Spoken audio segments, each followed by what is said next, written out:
Now here I am going to start the next concept, that is multi-threading in Java. We have to see multitasking concept. Okay, multitasking. Executing multiple tasks simultaneously, means at the same time. If we are executing multiple tasks, then that is nothing but multitasking. Okay, executing multiple tasks simultaneously is nothing but multitasking. For example, you are currently doing multitasking, means you are just listening to me what I am teaching, you are just writing something, you are doing multiple tasks at the same time. This is the example of multitasking. Now there are basically two types under this: process based and next one is thread based. Process based multitasking, thread based multitasking. Process based means executing multiple tasks simultaneously where multiple processes are there. Getting? Means one process is executing, second process is executing, means from one process some part executing, from second process some part is executing. In this way multiple processes are executing simultaneously. For example, suppose we are writing a Java program using any editor. Okay, you can use that Eclipse or Notepad, anything. Suppose you are writing a Java program, at the same time you can listen to music, at the same time you can download any file from internet, you can do all these processes simultaneously. Okay, means computer system is multi-processing. Okay, we can do multiple processes simultaneously which are totally independent. Those must be independent, then we can do that. See, this multi-processing is normally used in operating system. Okay, that is at OS level this should be considered. OS level means multiple applications should run simultaneously, multiple processes should be done simultaneously, means CPU utilization is the most important aim or target. That's why multi-processing operating system is best. This process based multitasking is always considered at OS level only, operating system level, not program level. Program level means suppose you are writing any Java application or any Java program, then there you will not consider this type of multitasking. There we have to consider thread based. Here always consider that all processes are nothing but different programs. You can consider different softwares are, those are different softwares, those are running simultaneously, that's it. Means different programs, and all those different programs, some part of those program is executing simultaneously. Means suppose this is a program P1, this is program P2, P3. Consider this is one sub part of that process. This will get executed. After that these three are executing at the same time. These three parts. Actually one program can be considered as having multiple threads in it. Thread is nothing but a separate individual unit of execution. Suppose this part is executing at the same time, this part of this program is executing, and at the same time this part of this program is executing. This is nothing but multitasking, which is process based multitasking. It is also called as multiprocessing. Okay, it is also called as multiprocessing. Thread based multitasking always refers only one program. It always refers only one program, and there are multiple parts or threads in that program. All those threads working simultaneously, means executing simultaneously. This is the difference. Here see, from one program multiple threads are not executing simultaneously. This program is nothing but a process. Some part of that process, then some part of this process, and some part of this process is working or executing simultaneously. This is nothing but process based multitasking. Now consider thread based. Thread based means executing multiple tasks simultaneously where each task is a separate independent thread or part of a program. Getting? Each task is a separate independent part of a program. Getting? Suppose there is only one program you have to consider, and there are suppose multiple parts of that program. All these parts are executing simultaneously. all these parts are executing simultaneously, and these separate independent parts are called as threads, and this is called as a thread based multitasking. While learning Java features, we have seen Java supports multi-threading, means thread is nothing but a sub part of a program. See, main program, or suppose you are considering full code of that full single program, then that is nothing but one thread.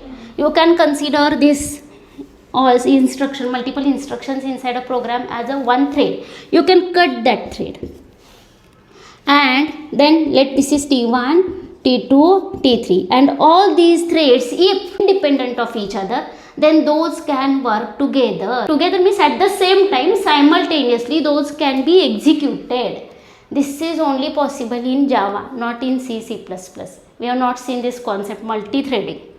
Okay, here simultaneously two threads can work, can execute. This is the concept of thread based multitasking. Getting? And this is called as multi-threading. It is also called as multi-threading. This is multi-processing. There is always question that give the difference between multi-processing and multi-threading. Multi-processing and multi-threading. Multi-processing means executing multiple tasks simultaneously, where each task is a separate independent process or program. Thread based means here executing again multiple tasks simultaneously, where each task is a separate independent part of a program. Okay, without affecting each other. Means without affecting each other means what? Suppose this thread all are executing simultaneously. Means suppose there exception occurs in any thread. Suppose all threads are executing simultaneously, and somewhere in this T2 some exception occurs. Exception means at runtime there is a error. Only T2 will stop executing, but T1 and T3 will execute properly, means as it is. Getting? Means without affecting each other, all threads will execute simultaneously. That's it. Now we are just concentrating on this thread based, because this is for our programming. This is totally for at OS level. We can execute multi-threading concept using Java. That's why we have to learn this. And I am giving example of multi-threading. Consider banking application. There are three functionalities or three methods. Check balance. Okay, inside that check balance is one functionality. Then next one is, suppose deposit amount. Someone else is depositing amount inside its account. Okay, that's why here deposit. Then next one is, suppose withdraw money. Withdraw is next. Now consider this is a single application, single program. It may have multiple functionalities, multiple methods. Now these all can be considered as different threads. Now all are independent to each other. Okay, means we can execute all these tasks simultaneously.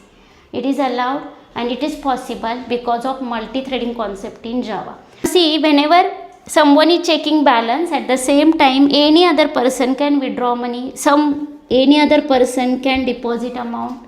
Means all these tasks are independent tasks, and those can be considered as different threads, and at the same time multiple threads can be executed, and this is nothing but thread based multitasking or multi-threading concept. One program is suppose having multiple lines in it, multiple instructions. Suppose this is having 100 lines of instruction. Then suppose this we will consider 60 and next 40 lines. It is having some other functionality which is independent of this one, then this can be considered as a thread 2. And this is only one single program. Always keep in mind, single program or single application you can consider. Okay, it is not like that this one is one program, this one is other program. Not here. We have to consider it is only one program, and parts of that program can work simultaneously. And this each separate independent part is nothing but a thread. Thread is nothing but a separate flow of execution. Here the main concept is multitasking. What are the advantages of multitasking? Whether it may be a process based or thread based. In this, we are just increasing the CPU utilization, decreasing the idle time of CPU. Okay, means of course we will get better performance. To increase performance, we can use multitasking. Okay, the biggest advantage of multitasking is to improve CPU utilization, to reduce idle time of CPU and reduce response time of system, and automatically all these will improve performance of the system. These are all advantages of multitasking. Suppose you want to improve performance of Java application, then you have to use their multi-threading concept. If it is having multiple functionalities, then okay, which CPU is better in performance, which is having this multi-processing ability. Now currently all are multi-processing, multitasking CPUs. Okay, now this is the overall concept of multitasking. Executing multiple tasks simultaneously is nothing but multitasking. There are basically two types: process based and thread based. Process based means simple, remember, executing multiple tasks simultaneously, where each task is a separate independent process. Executing multiple tasks simultaneously, where each task is a separate independent thread, means part of a program, and that is thread based multiprocessing or multi-threading, you can say. Now see, in Java we can achieve this multi-threading by using two ways. The first way is extending thread class, T capital, and second one is implementing runnable interface. Okay, means how to define thread in Java? There are basically two ways. The first one is extending thread class and second one is implementing runnable interface. Both are present in java.lang package. Okay, now see, extending thread class means thread class is a base class. You can consider base class as a thread class for creating any class. Okay, if you want to implement this threading concept, multi-threading concept inside your Java program, then whatever class you are writing there, that class you have to extend using thread class. Means how to do this, how to achieve this, that first I am going to explain. See, thread is nothing but a separate independent part of a program that is executing. Okay, means you can consider separate flow of execution. Separate independent flow of execution is nothing but a thread. Always keep in mind. Now there are basically two ways: extending thread class. Extending means here we have to use inheritance concept, and next one is implementing runnable interface. Interface, you know how to implement it using implements keyword. Inside any class you can implement any interface. Now these are already defined in java.lang package. Only we have to extend that thread class or implement that runnable interface. Now how to do that, how to achieve this multi-threading inside our program, that we have to see. The first way, first I will explain, that is extending thread class. Now no need to import any package for this, because this thread class is present in java.lang package. Java.lang by default will get imported in our Java program. Okay, now see, I am creating one class. Suppose class my thread. Here just I am creating one thread. I am just creating one thread, means a sub process. You can consider a sub part. Okay, see, class my thread. Here what we have to do? Extending thread class. Here I am creating one thread, means we have to create a class. Creating a thread is nothing but creation of a class using this thread class as a base class. Now here we have to write like extends thread. Now the meaning of this statement is we are creating here a thread. That's it. Okay, now inside this, see, this thread class is internally having run method. thread class, this base class is internally having run method without having any body. Okay, now that run method we have to override here. Overriding means any method suppose already defined inside base that we are rewriting in derived, re-implementing in derived, that is nothing but overriding.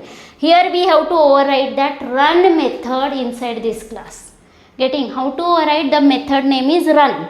Simple public void run. That's it.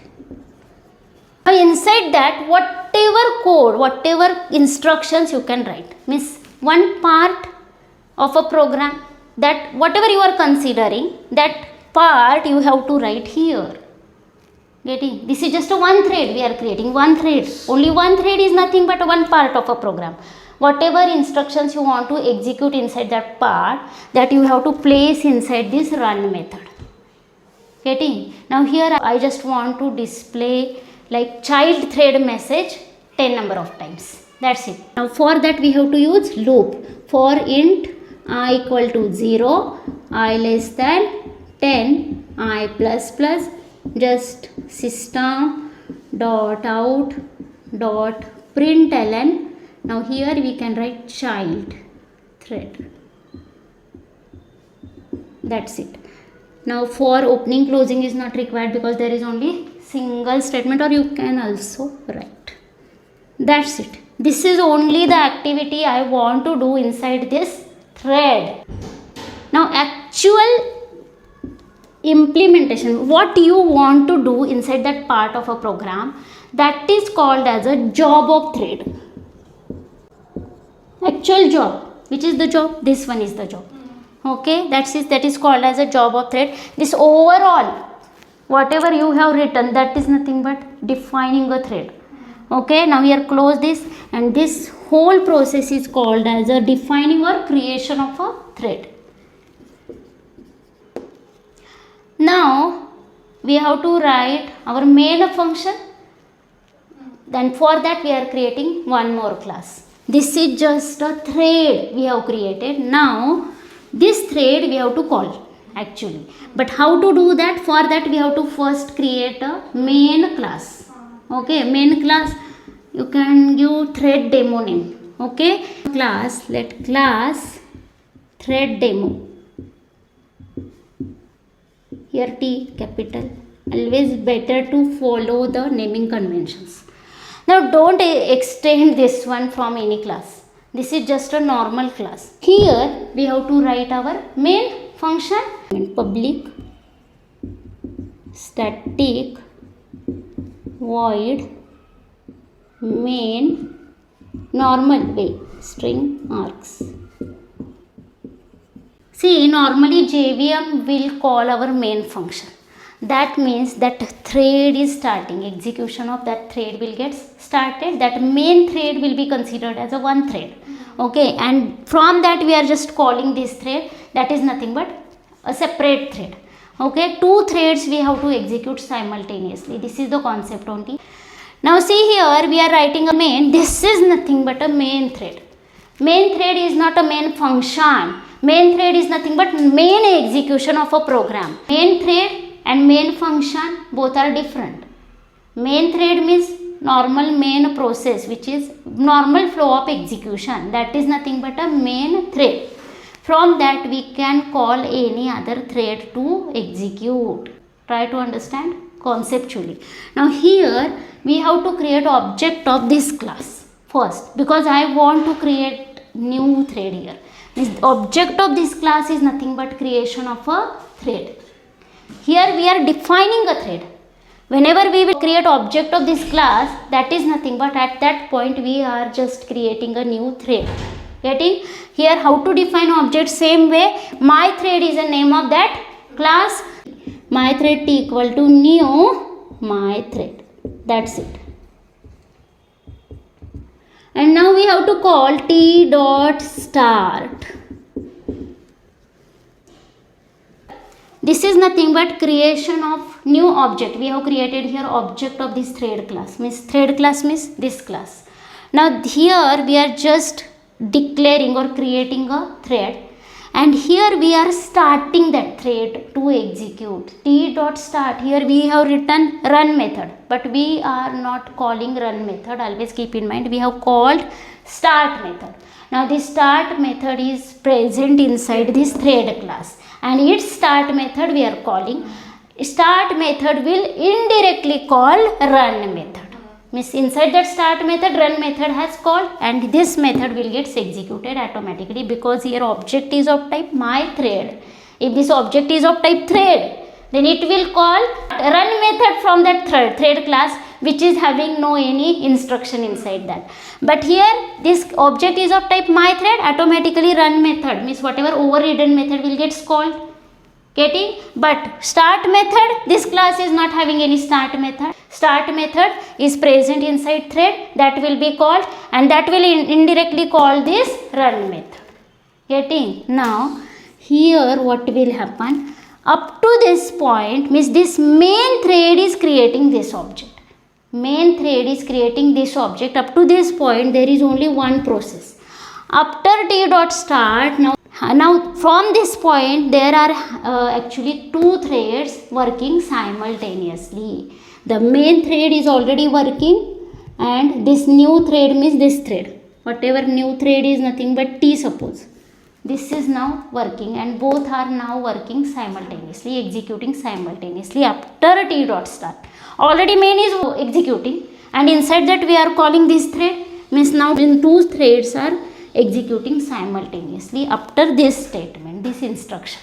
Getting? Now see, I am writing here some part of that main.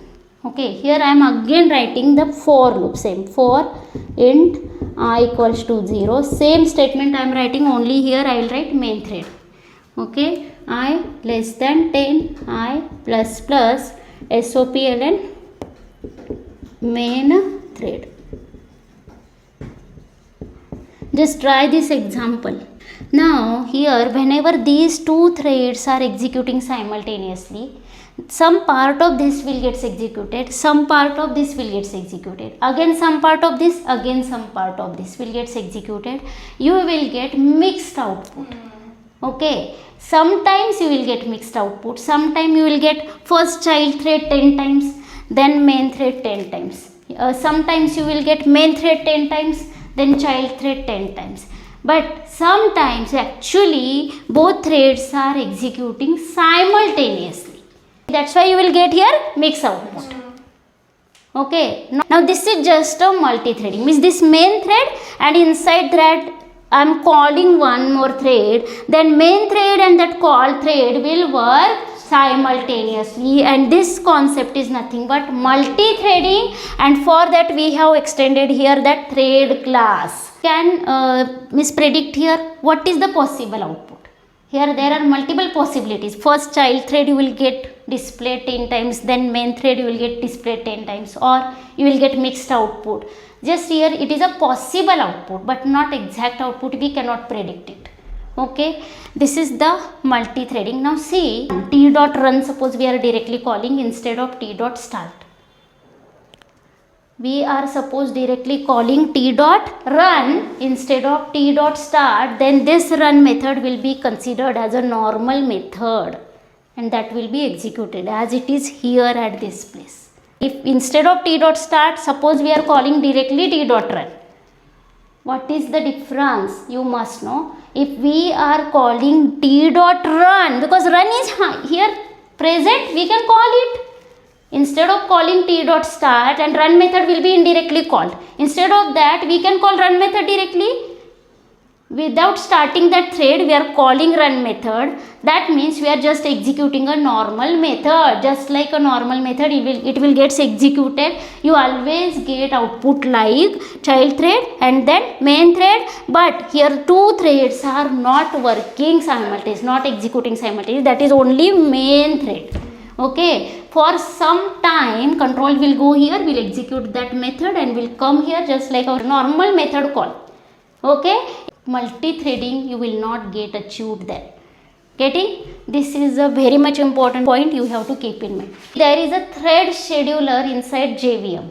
Okay, means what algorithm will be considered by that JVM or that thread scheduler is not predicted. It will vary from JVM to JVM. That's why we can't predict here output. Actually, whenever this thread is executing, suppose some part of this thread will get executed, and at that time this thread is waiting for execution.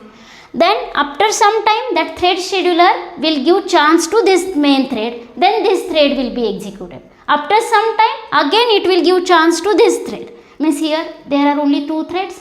Both the threads will get chance some time here, then after that this one, after that this one, in this way. That's why, and see that will be decided by some algorithm, but that algorithm is vary from JVM to JVM. Which algorithm we don't know, no need to worry about that, but we don't predict output because of this. Suppose some JVM is giving, any thread scheduler is giving more time to this main, then you will get output like main thread 10 number of times, and after that this child thread 10 number of times. If some scheduler is giving some time to main, after that full time to this one, again some time to this one, means you will get main thread suppose 3 times, then you will get output like child thread 10 times, again remaining 7 times you will get displayed main thread. In this way, means this is not fixed. Which algorithm is to be used, that is totally dependent on that JVM, that thread scheduler. It will follow any algorithm. If one thread is executing, the remaining threads are waiting for getting that processor. Getting? That's it. And that's why you will not predict output in advance. And this is the concept of thread scheduler. You must know. Thread scheduler is responsible, it is a part of JVM and is responsible for scheduling threads, allocating time to that any particular thread. There are multiple threads executing simultaneously. Whenever one thread is executing, all others are in waiting stage. Then any other thread will get chance, that thread will get executed. After that any other thread, remaining thread will be in waiting stage. In this way, execution will be. Not like all are working, all are executing simultaneously, is not like that all are giving output at the same time. Not like that. Always keep in mind this point. Okay. See, the second way of creating thread, means implementing this multi-threading, that is by implementing runnable interface. Is there? See, this runnable interface is again present in java.lang package. No need to import anything here. Simple, we will create one class. Let my thread again. Here instead of writing extends, we have to write implements runnable. Now we will just implement that run method here, which is abstract method inside that runnable interface. Getting? Which is only having declaration inside that runnable interface, and here we have to write definition of that run method. Okay, now we are writing like this: simple void public void run again.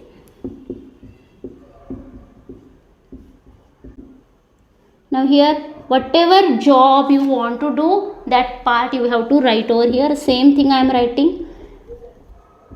Int I equals to 0, I less than 10, I plus plus, just display SOPLN. In examination don't write SOPLN, write system.out.println child thread. Then close, close, close. That's it. Just whatever you have written inside the previous example, the same thing you have to write over here. Only the change is implements runnable. Getting? Now next we have to create one more class, like class suppose again thread demo. Any name you can give, thread demo. Now here we will create object of this my thread class. Again same. Now we will define here main method public static void main. Now here we will create object of this class class name is my thread. We have to create object, simple my thread. Object is r equals to my thread. This is just we are creating object of this class, whatever newly created thread. Okay, now we have to create one more object of thread class here to call start method. Compulsory thread. Here T capital. This is inbuilt class which is present in java.lang package that we can directly use. Okay. Now see, we will call like T dot start. Now see, this T dot start, what will happen?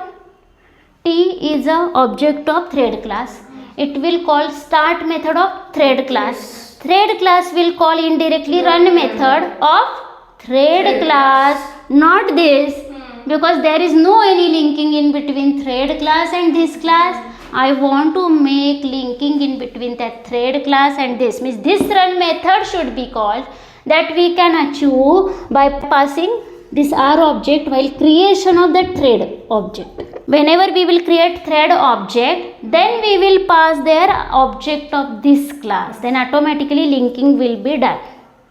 Getting? See, if we have not written this, no problem, actually you will not get any type of error. But what will happen? This thread class object we are calling start method, new thread will be created, will be now starting execution. But that start method will call indirectly run method of that thread class. Run method is not having any implementation in that. That is bodiless method actually, and you will not get any execution there. But you want that this thread should be executed. For that, while creation of this thread object, you have to pass R object. Actually, we are calling constructor here of that thread class, and there is a parameterized constructor present which is having object of a class which is implementing runnable interface.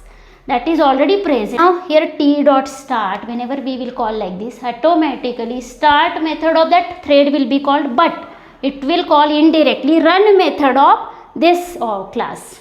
Object R is of type my thread, it will call run method of my thread class. That's it. Now stop. Here we will just write now main thread job. Okay, here this is a main thread job. Here we will write simple same statement. Now see, whenever we will call T dot start, automatically new thread we are just up to this point main thread is executing. From this point two threads are executing simultaneously, like main thread and this thread. Okay, this is the job of main thread. This one is a job of this extra thread, whatever you have declared. That's it. This is how to create a thread and execute a thread using runnable interface. Getting any doubts in this? That's it. Okay.